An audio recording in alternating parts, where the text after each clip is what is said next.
Welcome to another episode Beyond Perception. My name is Simon, and I have the true pleasure to be here today with Dr. Jacob Liberman. And to introduce him briefly, he is a pioneer in the fields of light, vision, and consciousness, and author of numerous books, including Luminous Life, How the Science of Light Unlocks the Art of Living. Originally trained as an optometrist and vision scientist, his life changed in 1976 after the miraculous healing of his eyesight, leading him to a deeper understanding of light and the science of life. Having helped countless individuals recover their eyesight, his life's purpose is to help others see. And to use the words of Dr. Bruce Lipton, Jacob Liberman has managed to unravel the secrets of light and offer them to the world as a source of profound transformation and healing. Welcome, Dr. Liberman. It's a great pleasure to be with you here today. Simon, the pleasure is mutual, and please call me Jacob. Okay, super.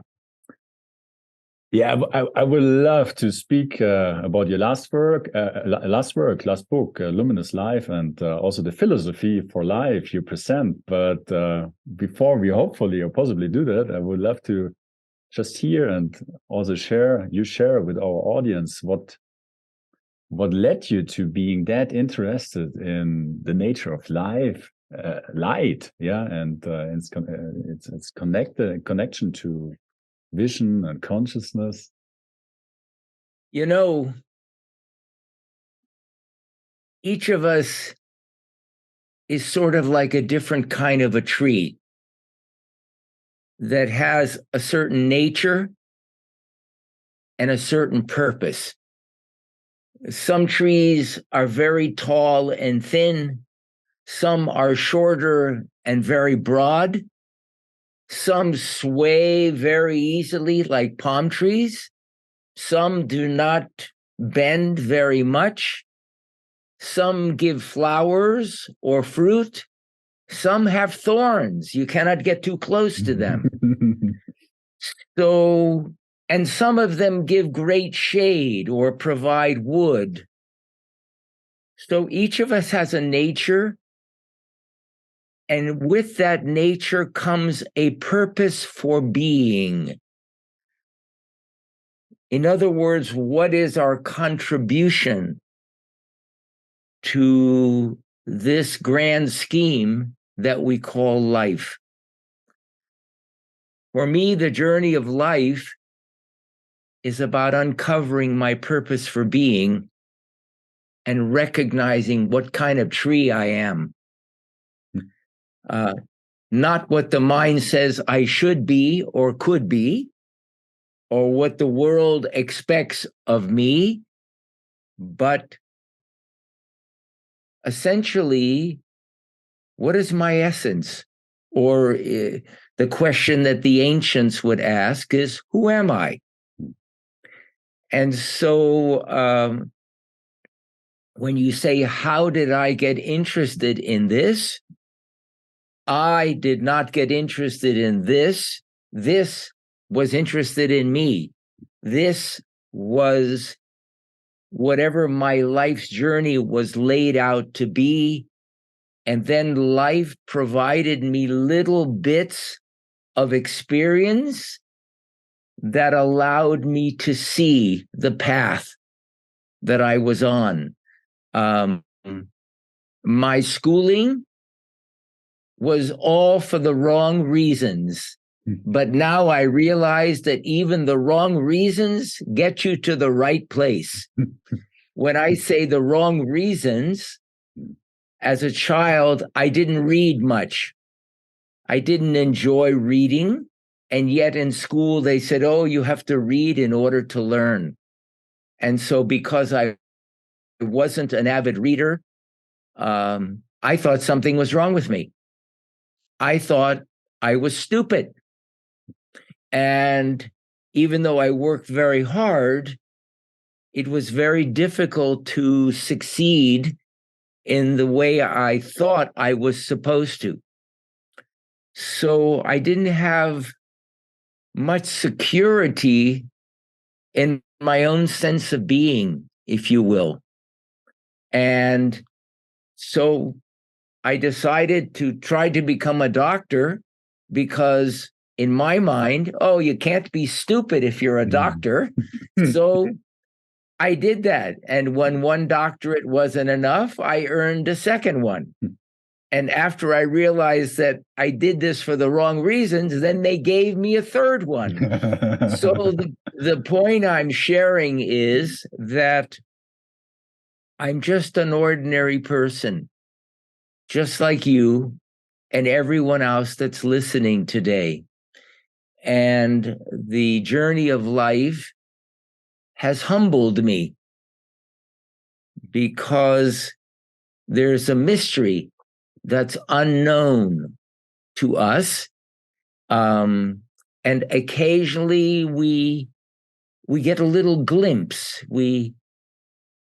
Something catches our attention and brings us to a new awareness. So my life is about seeing. And when I say seeing, I don't mean reading the eye chart. That's not of much interest to me. But it's about seeing what's behind the curtain, seeing what's really underneath the experience that we are all having each day. Not in terms of opinion, but in terms of truth. Most people speak of the word belief these days, but the word belief means the opposite of truth. In other words, don't trust the beliefs. The beliefs come and go. Truth is constant. It's always there. So that's what inspires me is an interest, an excitement, an inspiration about discovery. Not from looking for things, but noticing what is looking for me, what is entering my awareness and bringing me one place or another, and then I have a surprise. And that's what my life is about.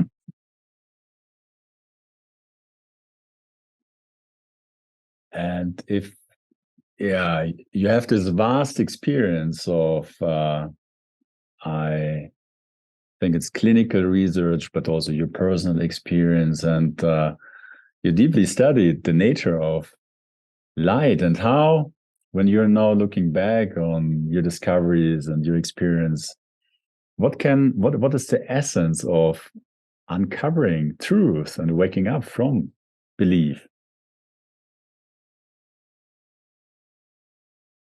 Everyone thinks they know what light is. But Einstein spent his entire life trying to answer the question, what is light? And at the end of his life, he admitted he wasn't any further along than he was in the beginning. You see, light is like God. It's a word. It's a concept. But the essence of that is undescribable. It's formless. It defines invisibility. It cannot be seen. And yet, we're touched by it.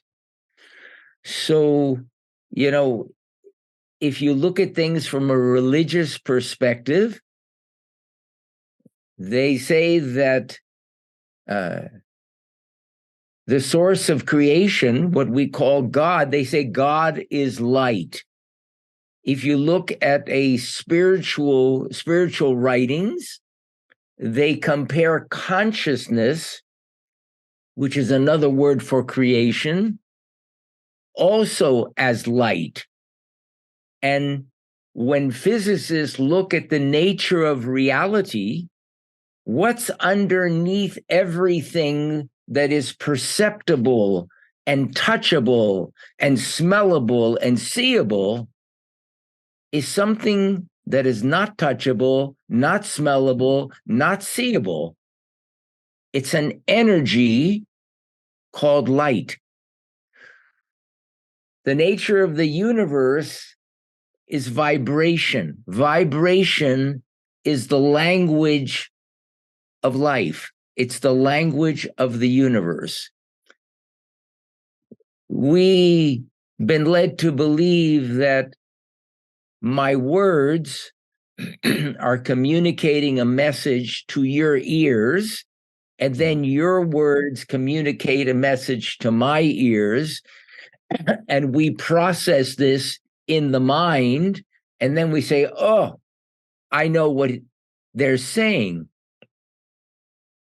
But we are more touched by what is not being said, but what is in fact being emitted than by anything else.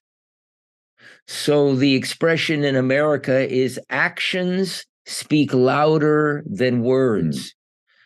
In other words, the way one is moved in their life expresses essentially who they are. I think Gandhi said this best when he said, "My life is my message." So I became very interested in light in the very early 1970s and utilized light as a therapeutic tool, was able to help many people, specifically using what we call color as a therapeutic tool. I discovered some very powerful things about color. For instance, I found that people liked certain colors and disliked others. And in the process of my research, I discovered that the colors people liked were vibrationally related to things in their life they felt at ease with. In other words, things that they resonated with, they were in tune with. Colors they felt a little uncomfortable with, those vibrationally were related to aspects of life that they were dissonant with. Not that they were brought closer to, but they were moved further apart. And so my work is about utilizing color to help people be able to begin to embrace aspects of life that feel a little bit uncomfortable. In other words, the purpose of my work is to support people in becoming comfortable with more things in their life that used to feel uncomfortable, so that the body can take in more light. Because when we're uncomfortable with a color, what we're saying is we're not going to let that one in my house. But when we become more comfortable, more light gets in and more life gets in. So as we're able to absorb more of the full spectrum of light, we absorb more of the full spectrum of life. Why is this important?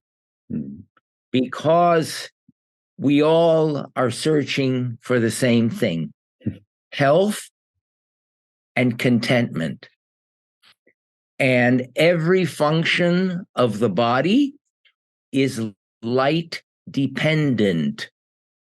Nothing can function without light. And so as we allow more light, or as more light can traverse our being, our body begins to become more alive, more active, more energized, and it makes it easier for us to fulfill our purpose for being. And as we become more comfortable with aspects of life that used to feel uncomfortable, we experience less stress. Now, your listeners all know that about 90% of disease comes about because of dis-ease, discomfort, because we encounter something in life and we have something like an allergic reaction to it. It's not like an allergic reaction to poison ivy or poison oak, but we have both emotional and psychophysiological reactivity to it, and our system contracts. So as more light and more life gets in, we have less irritation, greater contentment, and more a sense of being at peace and a sense of being at home. And then from there, something very profound happens.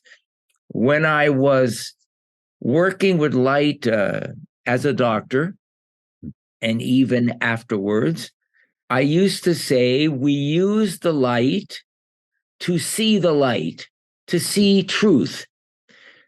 And if we are fortunate enough to uncover truth, to see the light, then there's a possibility that we ourselves begin to radiate light. And they term that awakening or enlightenment. But most people have no idea what this is, because they think, oh, if you become enlightened, life is perfect. No more problems. You have all the money you want. Relationships are perfect. Nothing bothers you. Never get sick any longer. I have not found this to be in any way related to life. This is just an interesting idea, which is not based in fact. Awakening, just for me, is a realization that life is beyond understanding, that the mind is not the source.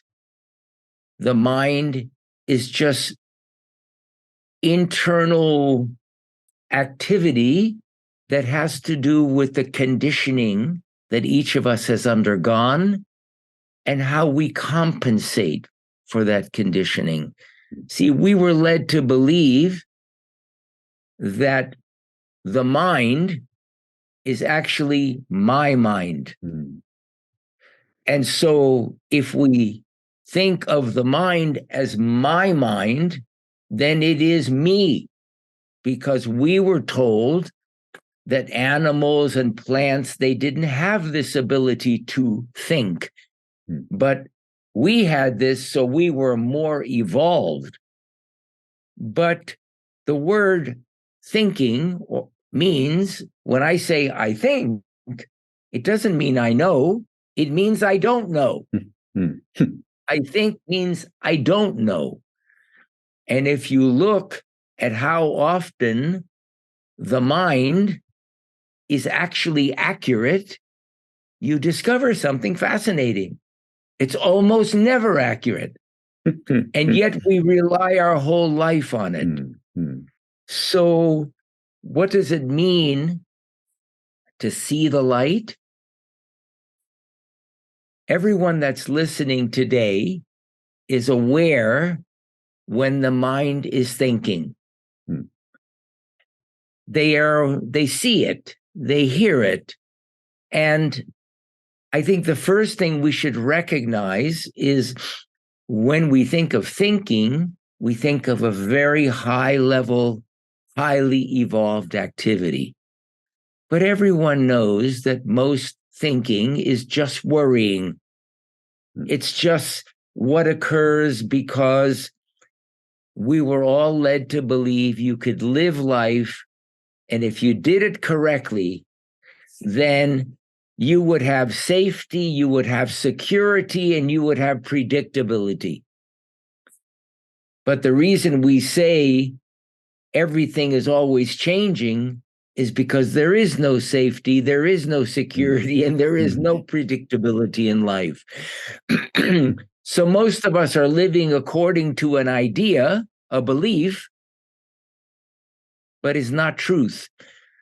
So when one notices the mind is active, the reason one notices it is because their essence is observing it, is aware of it. We are not the mind.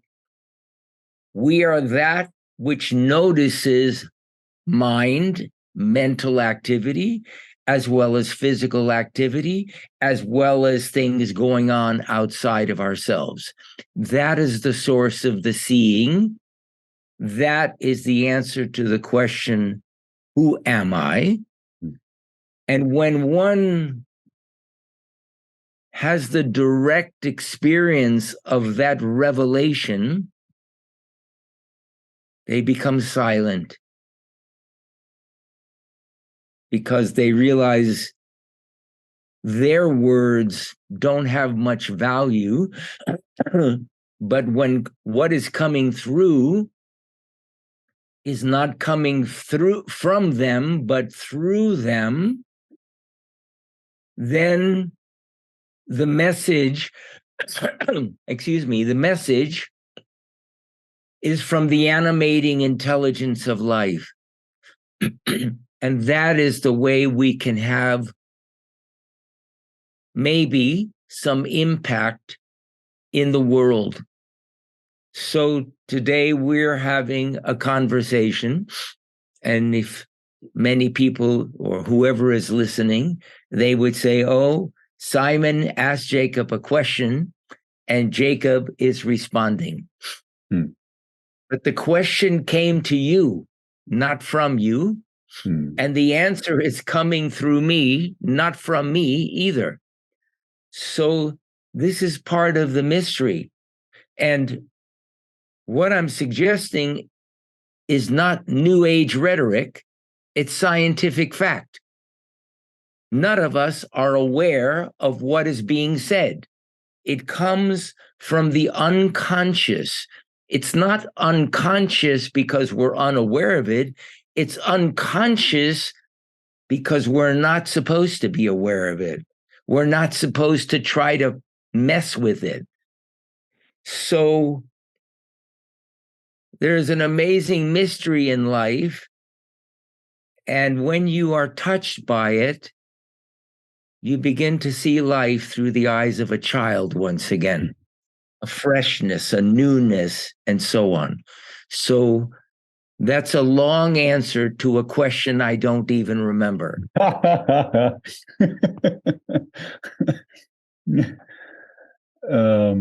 And in your book, you write about presence. Is that what you are now also referring to? That I think in your book you also refer to it as something which cannot be forced, which cannot be willed, right. to like right. one becoming present as a goal of the mind, possibly. Our entire life is based on the assumption that we're here to do something. But there is not any aspect of our makeup that is designed to initiate action. Everything in the mind-body complex is merely responding to something. That something is coming from the animating force of the universe. Something comes from that force, and the oceans move. We call it the tides. Something comes from that source, and the earth rotates along with the other planets, all rotating around the sun.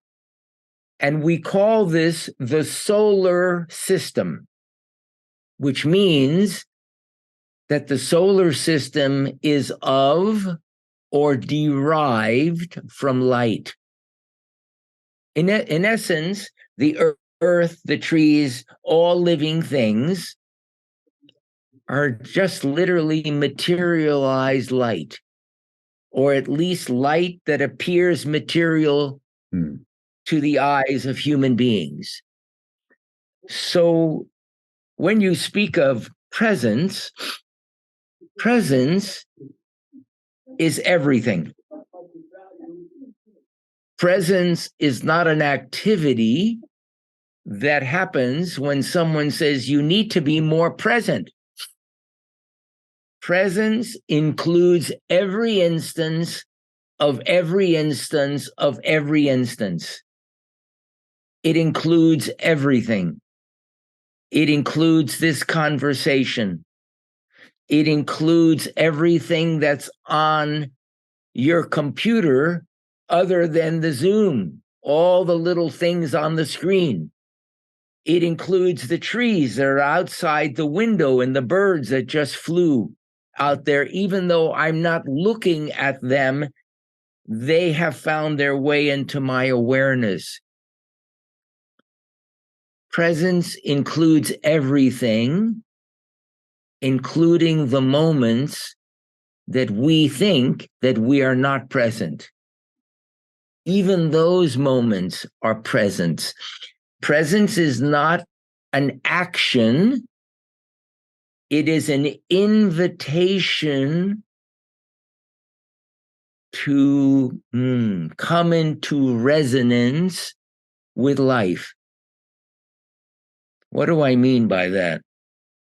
You see, we've all been led to believe I'm creating my own reality. I am the source. That I thinks that it knows, but doesn't know. That which really knows doesn't know that it knows and doesn't care. It's something very, very different. So we have an expression that I mentioned in the book Luminous Life, a very common expression. In the States, we say, what caught your eye, or what's catching my eye? Another way of saying that is, what's looking for me? Wow, what an interesting idea. We've all been led to believe that we're looking at life.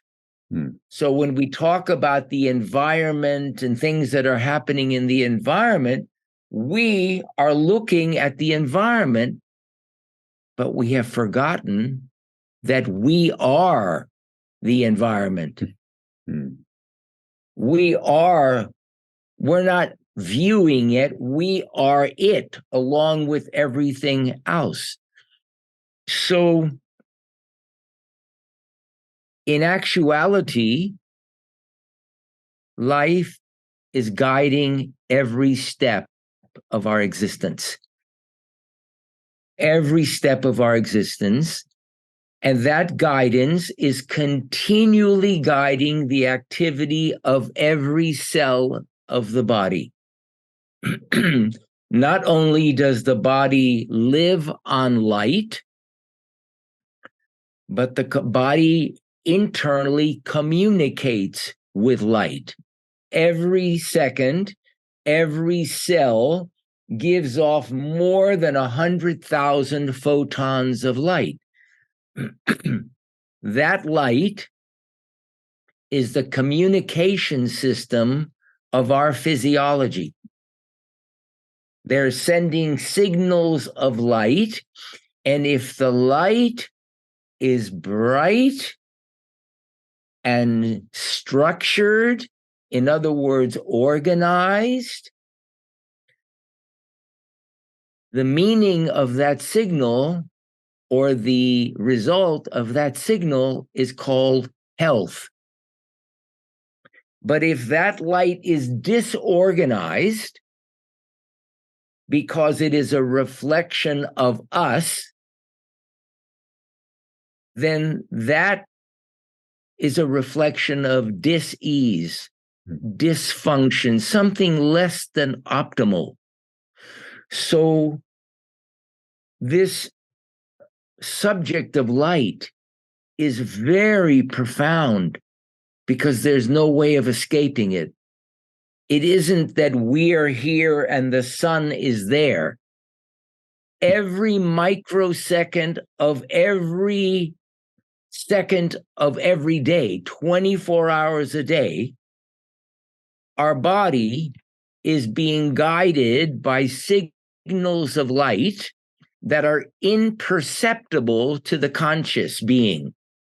So this is all going on before we ever become aware of it. And our system is moving in that direction well before we say, oh, I made a choice. I created my own reality. Sorry, it doesn't work this way. We become aware of movement in a certain direction.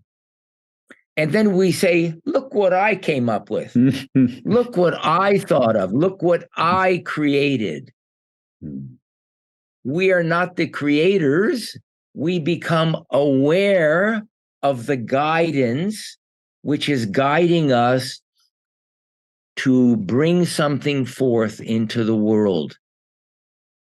And so part of my journey, someone said to me the other day, well, are you going to be writing more books? Are you writing more books? I said, there probably will be no more books. Why? I'm not here to write. I went through that stage until I discovered that my medium of art is just allowing things to come through, not to try to make them perfect and grammatically exact and get a best-selling book. And I don't need any of that. It's just about allowing the universal truth to traverse our being and to be humbled by the profoundness of this experience. I think that is true prosperity. That is presence, if you will. That is how life brings us into uncovering light.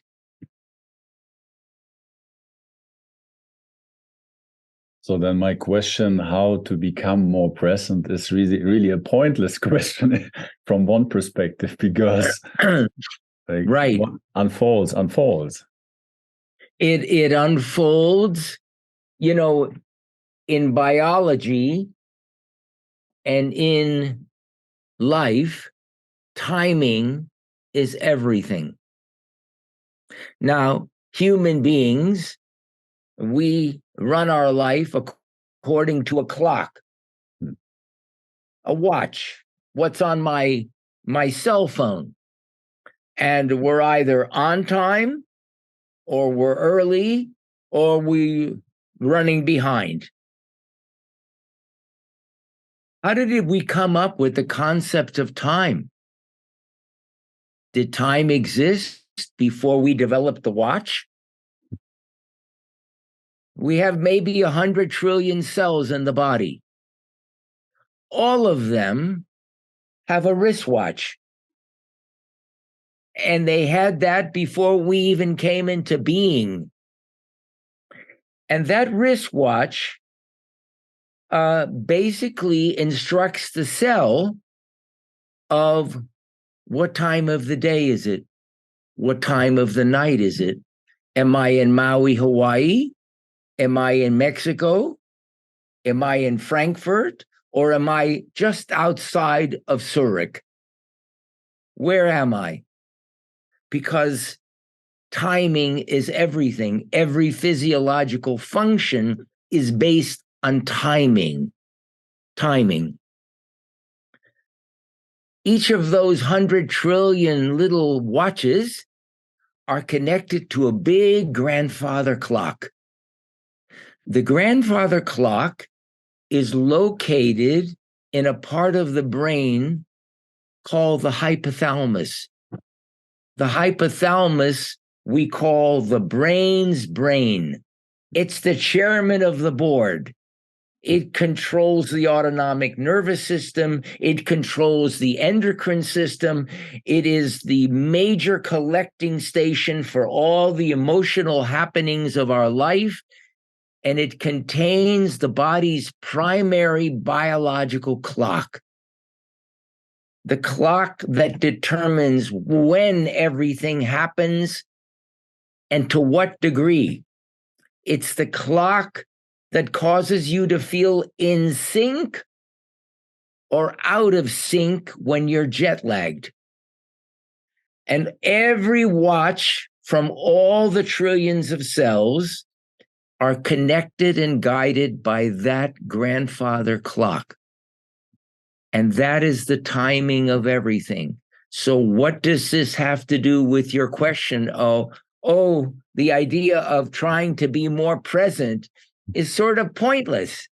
That's right, because the presence, the awareness, the awakening, whatever you wish to call it, it comes at a precise instance when everything just lines up. And everything doesn't line up because I meditate, or because I'm vegan, or because I'm a practitioner of yoga, or because I do all the right things according to what I've read. Doesn't line up because of what we do.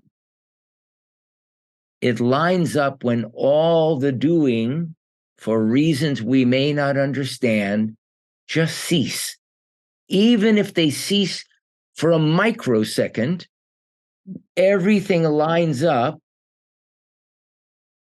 And usually it's followed by an epiphany, a revelation, an aha moment. And when that epiphany occurs, it can be life-changing. It's not what I think is true. It's truth. Truth that sets one free. And so all the doing in the world does not actually bring one to where they think they're trying to reach, although the doing has a purpose. Most of us are aware of the Buddha, Gautama. When the Buddha awoke, one of his first revelations was, I spent all these years working so hard, and now I realize there was actually nothing to do. So all the working at it, all the trying, everything we do serves a purpose in that it allows us to see, after doing everything and still not arriving, when we finally say, that's when the opening occurs. And that's when the secret becomes a little bit clearer, and we become more silent, less out there. More of our life is about receiving communication rather than having communication. Because that communication is in fact moving us, guiding us.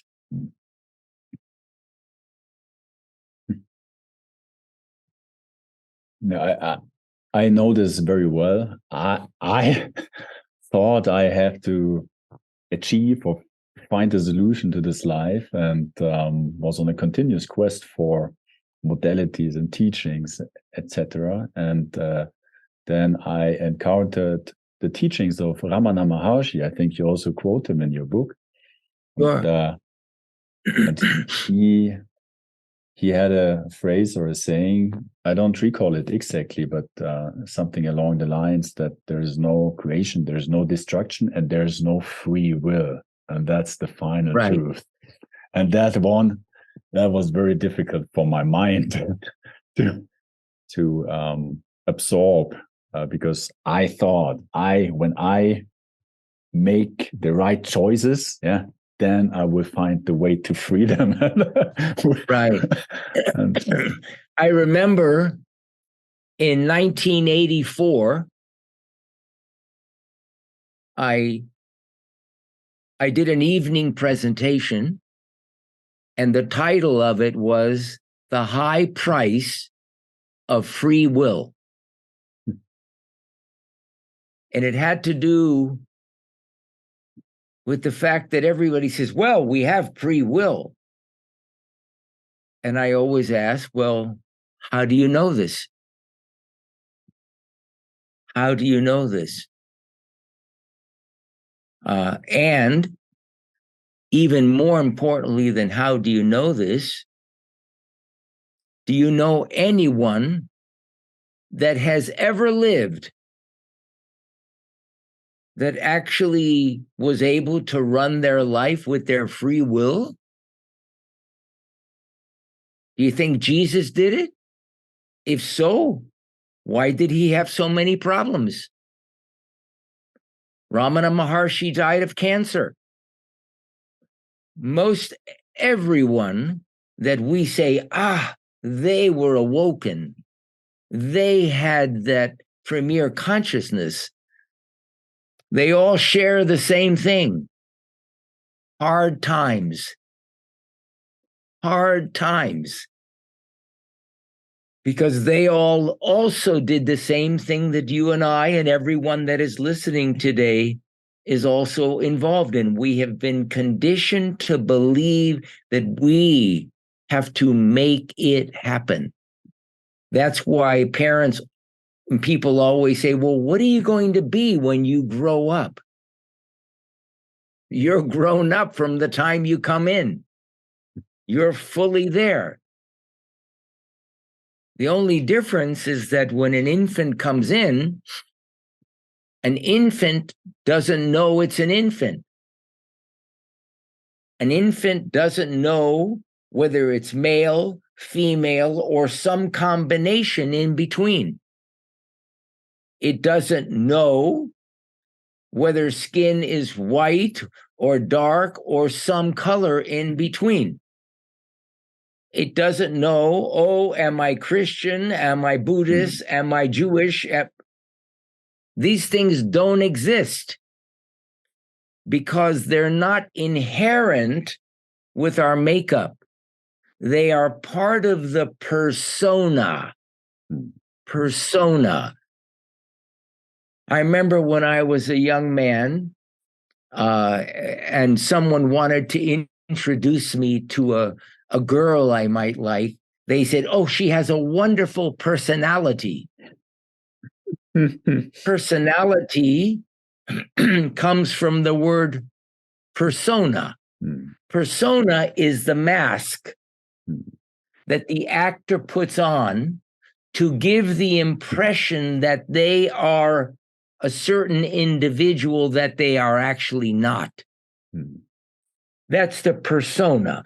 Persona comes from the Italian word personare, which means to peer through. In other words, the real essence is not the persona, it's that which is looking through the persona. It's the eyes of God. It's that which notices the mind shattering. So to uncover what is the essence, I found it valuable to discover who I'm not than who I am. And so much of my mentoring work with individuals is to, through the course of our friendship, begin to see that nothing is wrong with them. You see, you said something, Simon. You said, God, I spent my whole life trying to AIDS. Yeah, I'm not at all. And it's sort of like it's like climbing a ladder, and you're climbing and you're climbing, and you get almost to the top of the ladder, and then you realize, oh my God, I leaned the ladder against the wrong wall. Yeah. So we spend so much time following an idea, and then we realize that it's empty, it's virtual, it doesn't work. And in the process, we think, geez, something must really be wrong with me. I mean, I've meditated every day. I'm eating the right way. I'm taking all the right vitamins and minerals. I'm doing everything that the books say I should do. And I still haven't arrived. And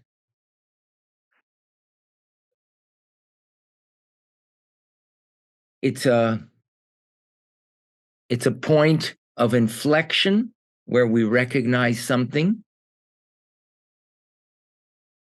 It also allows you to see something, that so much of what we hear, that we believe, is actually not based in fact. It's just things the mind comes up with. It's an interesting idea. It's marketing. It's like calling death insurance life insurance, or using the word intelligence when we speak of military intelligence. What is that? We call illness, sick insurance, health insurance. Do you ever wonder why we call worrying thinking? It makes us believe it's something different than what it is. So much of our life is a realization that we use language to describe something in ways that make it sound a little different than what it actually is. Because words are a very poor substitute for direct experience. You can't, we use the word love, but what is it? And people think, I can be more loving. No, love is either there or it's not. It's not something we do. Kindness is there or it's not. If you have to think about being kind or saying the right thing or whatever, it's not real. It's not real. So my life is about uncovering truth. Another way of saying that is seeing the light. And so all of my years as a physician, as a scientist, I'm still a physician and a scientist, although I'm not in practice for many, many years. But I am no longer looking at life through a microscope or a telescope or through a gold standard placebo-controlled study, peer-reviewed study. Yes, these things are important, but I'm a different kind of scientist. Sometimes you call these kinds of scientists mystics. A mystic is just someone that their microscope or telescope is direct experience. That is what moves me. And direct experience isn't one of the hundreds of experiences we have each day. A direct experience is each time that we are moved. Something happens that stops us in our tracks. It's happening right this moment for me. It's been going on for almost an hour now. I don't know what happened. A man named Simon reached out to the office and said, "Gee, would you like to do an interview?" My assistant said to me, and immediately yes came up. I don't know who Simon is. Simon really doesn't know who I am, other than my name is on a book and it sounds maybe interesting. But we don't really know who anyone is by the book or by the degrees or by what they say. You have to live with them for a week. You need to be with them. And then to see, gee, does your heart open with them? Or does the heart say, So what's fascinating for me is you didn't know what was going to happen today. Neither did I. Neither one of us knew anything. You said in the beginning, oh, I have questions. And maybe those questions were answered. Maybe you realize, this had a life of its own. And see, that's the magic. What we're speaking about right now is the magic. How does this, you can say, oh, we created a nice interview. We didn't do anything. We were invited in mysteriously. Neither one of us knew a damn thing. And all of a sudden, something took us on a journey. That's magnificent. That is humbling. That causes you to say, oh my God, what's going on here? I mean, something is breathing me from moment to moment. Something is pumping my heart, regulating my blood pressure, my blood sugar, my hormones, when they're released, when they're not, when I awaken, when I sleep, when I eat, when I go to the bathroom. All of that occurs for us. All of it. And we're led to believe that we're doing it. Animals in the wild and human beings, all living things, they share something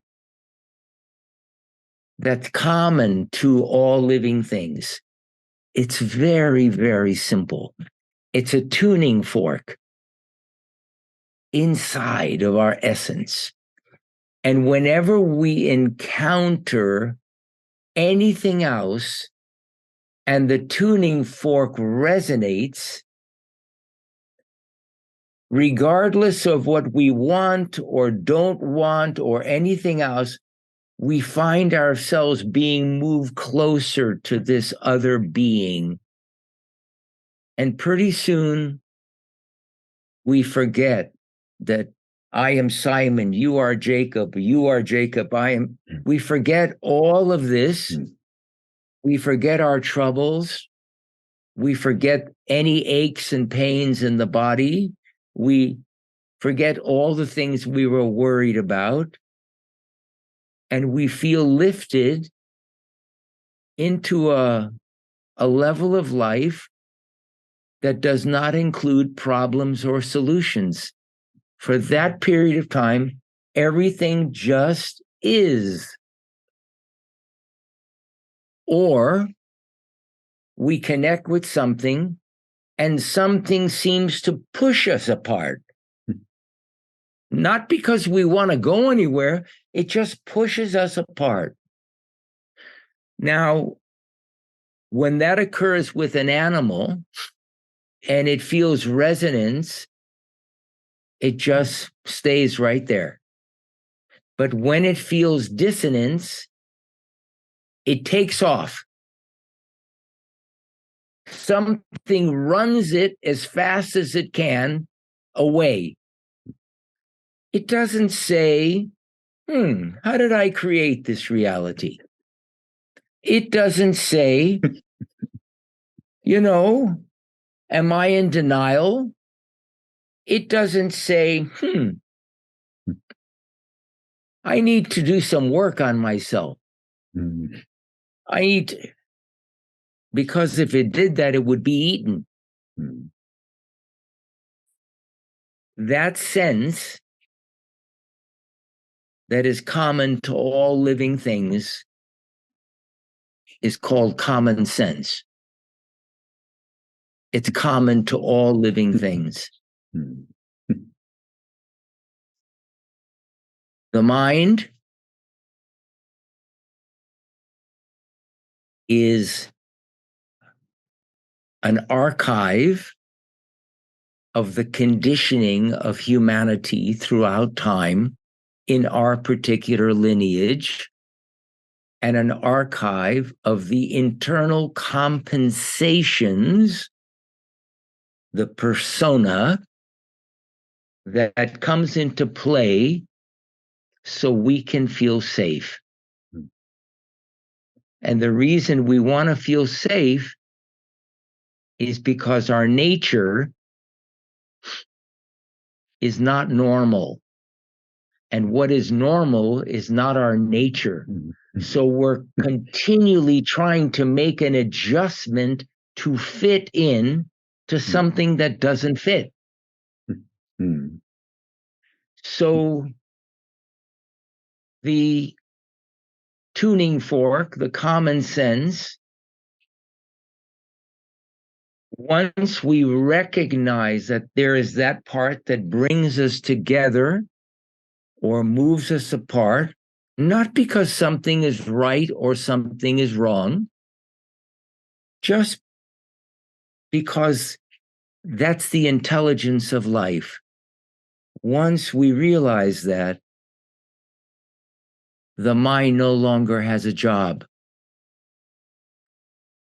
It may chatter, one is aware of it, but it is not what is guiding.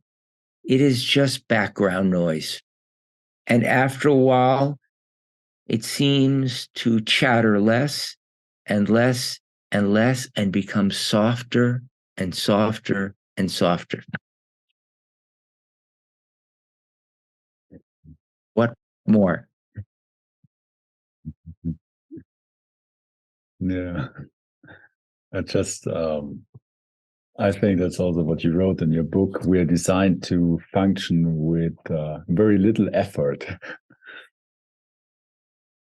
Yeah, no effort at all. That's very different than what we believe or think. How shall we go about it life? Is. Yeah. Wow. Yeah. You see, if something is effective, then it's important to look at it. But if you keep doing the same thing and it's not effective, that should tell you something. It's not effective. Common sense. Yeah. Yeah, just common sense. Yeah. Yeah, I agree. This was really a magical conversation, and the time, just flew by. I have to say, It disappeared. Yeah, it completely disappeared. Actually, it was a really wonderful experience, and thank you so much for taking the time and having this conversation. My pleasure. There was no time, so I didn't have to take it.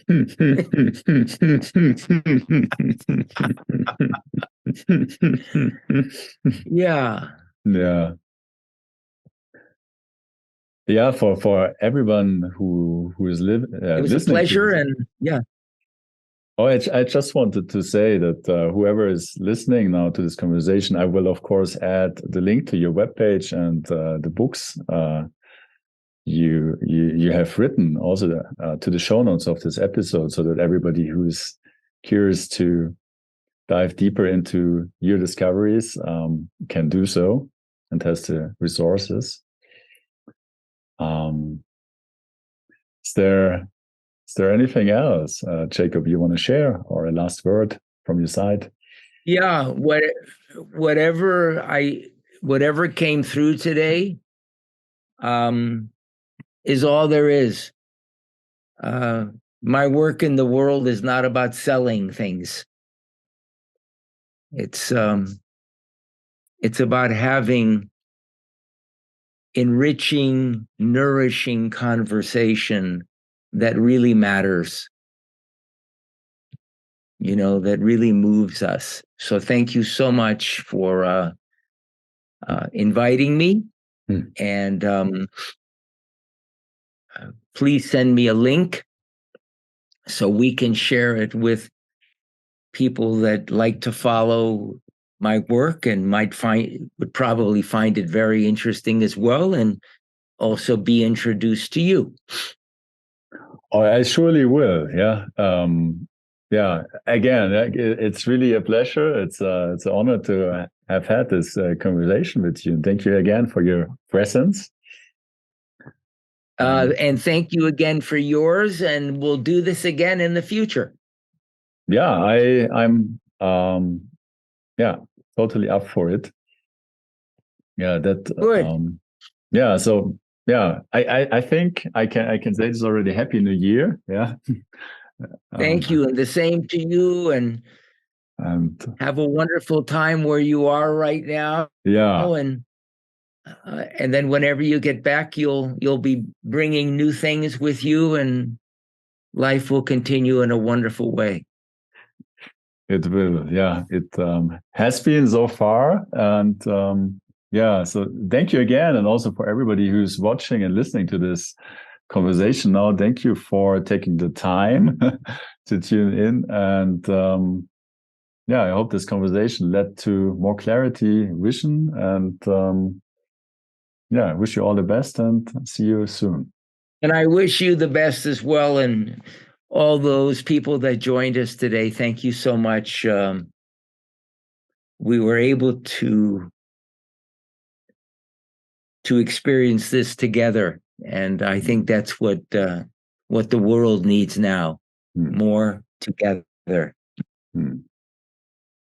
Many blessings for the new year. Yeah, thank you. Goodbye. A pleasure. See you soon.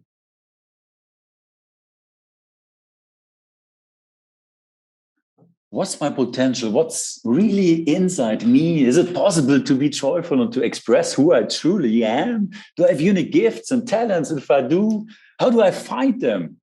And if I find them, how do I bring them into life? And is it even possible to make a living from what I actually love to do? Those were some of the questions which drove me now more than a decade. And I don't want to give you a definitive answer, but I learned very valuable principles on my quest that helped me to discover who I am and to bring what I am actually into this life, beyond expectations, beyond conditioning, beyond limiting or self-defeating negative thoughts. And now I want to be the bridge and pass those principles on to you. And not only remind you with my words, but actually enable you to discover and experience that for yourself, real self-discovery, that you are a wonderfully creative being, a genius in the true sense of the word, and you have the potential and the possibility to unfold what is actually in you and set yourself creatively free. This is my mission. Very important, please don't believe my words or possibly your own skeptical thoughts, but check it out, experience it for yourself, and take part in our next seminar, Structural Creativity. More information here. I'm really looking forward to set your creativity free.